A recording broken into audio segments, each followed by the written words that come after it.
الفلوس. مين فينا مش بيحب الفلوس؟ والموتوسيكلات، مين برضه مش بيحبها؟ واكيد طالما بتحب فلوسك وبتحب الموتوسيكلات فمش هتحب انك تدفع فلوس كتير في بايك وفي الاخر تحس انه اتنصب عليك او دفعت اكتر من ثمنه.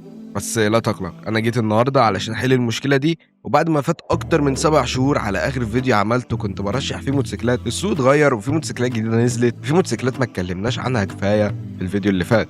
وده فيديو تاني هقول لك فيه على اكتر موتوسيكلات في مصر بتدي قيمه مقابل سعر حاليا، ومن الارخص لحد الاغلى، وفي الاخر هقول لك تختار ايه حسب استخدامك وما تحسش انه اتنصب عليك. وهنبدا بموتوسيكل من شركه بنيلي، اظن كل الناس دلوقتي بقت عارفاه، وهو الفي ال ار 200 سوبر سبورت. وليه الموتوسيكل ده يدخل في القائمه دي؟ مبدئيا البايك ده شكله سبورت وبيشد العين جدا، مناسب للي عاوز يدخل عالم الموتوسيكلات الكبيره باقل تكلفه. أداؤه متوسط وكويس نسبيًا لو أنت لسه بتبدأ أو لو ده أول بايك هتجيبه. طبعًا هو مش معمول للجري الجامد على طرق مفتوحة أو السفر الطويل، بس ممكن تسافر بيه مسافات مش بعيدة أوي. وفي حتة الخامات وإنه عملي، فطبيعي بما إنه يعتبر موتوسيكل اقتصادي فالخامات مش أحسن حاجة، لكن مقارنةً بالموتوسيكلات المجهولة الهوية اللي مغرقة السوق دلوقتي فهو أحسن منهم. مش أحسن حاجة في المطبات برضه، مش أريح حاجة لو هتمشي بيه كتير، وكمان مش بييجي عليه ضمان من الوكيل، ولكن في المجمل هو بايك كويس جدًا لو عايز شكل سبورت ولسه جديد في عالم الموتوسيكلات. وسعره في السوق مش ثابت أوي، بس هتلاقيه في حدود من 60 لحد 65 ألف جنيه. من الآخر لو عاوز أرخص دخول لعالم السبورت هيعمل معاك شغل البايك ده، لكن لو تقدر تزود شوية هتلاقي اختيارات أقوى بفرق واضح، زي مثلًا الTVS Apache RTR 160 4V. البايك ده بيقدم لك موتور 160 سي سي نشيط جدًا، واحد من أحسن البايكات في فئته في السحب واعتماديته عالية جدًا، وقطع غيره متوفرة وسهلة. البايك تصميمه شكله حلو جدًا ورياضي برضه، واستهلاك البنزين فيه موفر كمان لأن الموتور صغير شوية ودي نقطة مهمة. قطع الغيار متوفرة ومش صعب إنك تلاقيها، وكمان مش صعبة أوي في الصيانات نفسها، والخامات كويسة جدًا وبتستحمل ومش سهل إنها تتكسر أو تبوظ بسرعة، مريح في المسافات الكبيرة أكتر من البنيلي اللي اتكلمنا عنه من شوية. طيب الأداء عامل إزاي؟ خفيف وسريع في الزحمة، استجابته حلوة في البنزين، مناسب جدًا للاستخدام اليومي، أو لو أنت بتحب الاستجابة السريعة هيعجبك أوي البايك ده.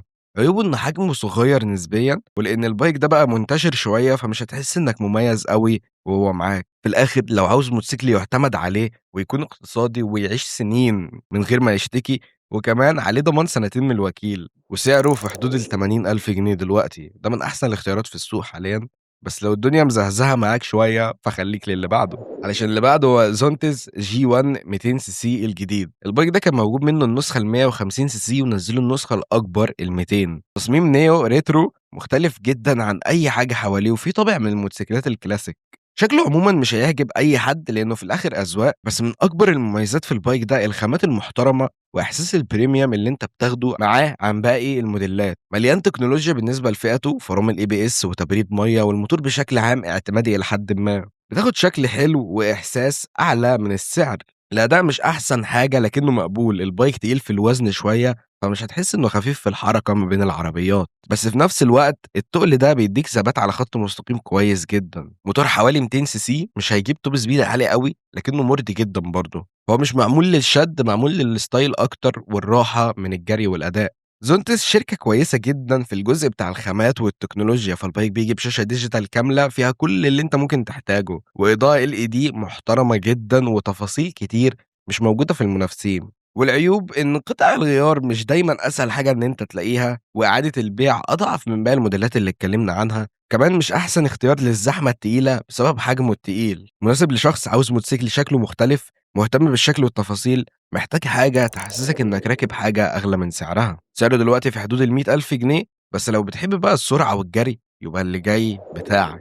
SYM NHX 180. الموتوسيكل ده شكله جامد وسريع في نفس الوقت، فيعتبر صفقة ممتازة بصراحة. موتور 180 سي سي عملي جدًا، مناسب لطرق مصر بكل مشاكلها وارتفاعه كويس عن الأرض، بيستحمل استخدام تقيل من غير ما يشتكي. ببساطة موتوسيكل يشتغل معاك بجد مش منظر وخلاص. سحب معقول وثابت، مريح في المشي اليومي، والسفر كمان مناسب حتى لو هتسافر بيه مسافات كبيرة شوية، هيبقى كويس لكنه مش أريح حاجة بصراحة. بس هيكون جامد معاك في المدينة والحركة السريعة. في كمان تكنولوجيا كويسة وتبريد مَيّة وinjection وشوية دلع مش موجود في باقي الموديلات، لكن النقطة الجوهرية في البايك ده هو الأداء والاعتمادية. من عيوبه إن إعادة البيع بتاعته مش أقوى حاجة، وإنه مش أسهل حاجة برضه في قطع الغيار. من الآخر لو عايز بايك يُعتمد عليه ويعيش ويكون سريع كمان، فده البايك بتاعك يا باشا. سعره في حدود ال120,000 جنيه حاليًا، وبيجي بضمان من الوكيل برضه، بس لو عايز تبقى مميز فعلًا يبقى استنى علشان تشوف البايك اللي جاي. TVS Ronin 225 ده واحد من أجدد الموتوسيكلات اللي نزلت السوق المصري،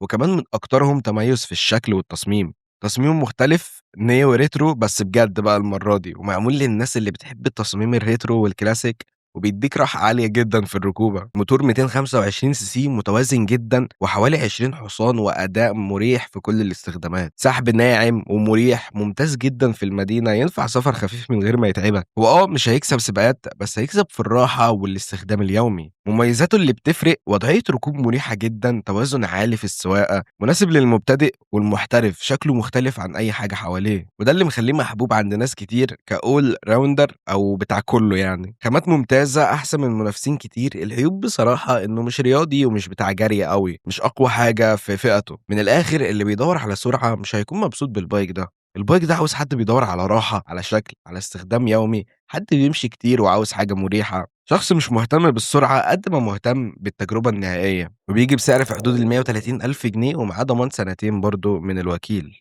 واللي جاي بقى هو مستوى أعلى في القوة، موتوسيكل يبدأ يحسسك بالفخامة اللي بجد. هو الزونز V350 موتور 350 سي سي قوي وواضح، شكل باور كروزر تقيل جدًا، إحساس فخامة أعلى من سعره. يعني ببساطة بتاخد بايك شكله غالي جدًا بس بسعر أقل من المنافسين الكبار. طب الأداء عامل إزاي بقى؟ عزم قوي جدًا من أول الدوسة، مريح في السواقة الطويلة، ثبات محترم على السرعات العالية.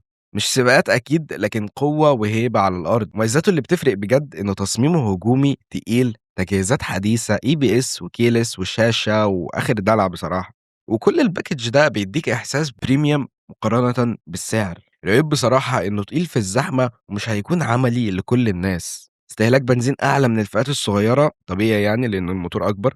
مناسب لحد بيدوّر على شكل تقيل وهيبة، وطبعًا يكون بيحب الcruiser. مش فارق معاه الزحمة قد ما فارق معاه الإحساس والمتعة في السواقة. وسعره بيكون في حدود ال180,000 جنيه، وده يودينا لأعلى مستوى في الفيديو. موتوسيكل مش مجرد قيمة، ده level تاني خالص من الأداء والتكنولوجيا. وأظنس برضه بس المرة دي ال703 RR موتوسيكل 700 سي سي 3 سلندر بيخرج حوالي 95 حصان، بيديك تسارع قوي جدًا من 0 ل100 في حوالي 5 ثواني، وتكنولوجيا متقدمة جدًا مقارنةً بسعره. يعني ببساطة ده مش موتوسيكل بيدّيك قيمة بس، دي صفقة تقيلة جدًا مقابل الفلوس اللي هتدفعها. الأداء هنا فعلًا مختلف، وأنا كنت عامل فيديو كامل اتكلمت على كل تفاصيل الموتوسيكل ده، ممكن أسيبه لك تحت في الdescription. والأداء هنا فعلًا مختلف، سحب عنيف جدًا، ثبات عالي على السرعات العالية، إحساس سوبر بايك كده على صغير، وده أول مرة هتحس إنك راكب حاجة بمستوى عالمي بسعر أقل، حاجة كده قريبة من الياباني. قريبة مش ياباني، هي قريبة بس. المميزات اللي بتفرقه عن أي موتوسيكل تاني، بييجي بquick shifter وtraction control وشاشة TFT كبيرة ومحترمة، وتعليق بيتضبط وبريمبو بريكس، وكمان بييجي بتصميم هجومي وفيه winglets كمان، فيه أجنحة. بس طبعًا أكيد فيه عيوب إنه مش مناسب أوي للمبتدئين، وصيانته وتكلفته كمان أعلى من باقي الموتوسيكلات، تقيل في الاستخدام اليومي، وأهم نقطة لسه الثقة في البراند عند ناس كتير مش كاملة بسبب الحركات اللي يمين وشمال. بس لو بتدوّر على أعلى قيمة مقابل سعر في الفئة التقيلة، ف703 RR واحد من أحسن الاختيارات حاليًا. البايك ده أول ما نزل سعره كان 360,000 جنيه، بس دلوقتي سعره نزل وعليه خصم وممكن تلاقيه في حدود ال260. لو لسه ب260 أو هينزل أكتر فأنصحك تشتريه، لكن لو رجع لسعره الأصلي أو سعره زاد بالزيادة over فهيكون overpriced بصراحة. طبعًا مش محتاج أقول لك إن ده رأيي أنا الشخصي، ممكن عادي جدًا تختلف أو تتفق معايا فيه، بس لو أنت شايف إن في موتوسيكلات بتقدم قيمة مقابل سعر أحسن من اللي اتكلمنا عنهم في الفيديو ده، وكمان ممكن نعمل فيديو نرشح فيه أحسن الخوذ وأحسن الsafety gear. لو عايزين الفكرة دي قولوا لي برضه في الكومنتات، واعمل لايك واشترك في القناة في الطريق، وقُل لي برضه رأيك في الترشيحات اللي إحنا رشحناها النهارده، وشكرًا على المشاهدة.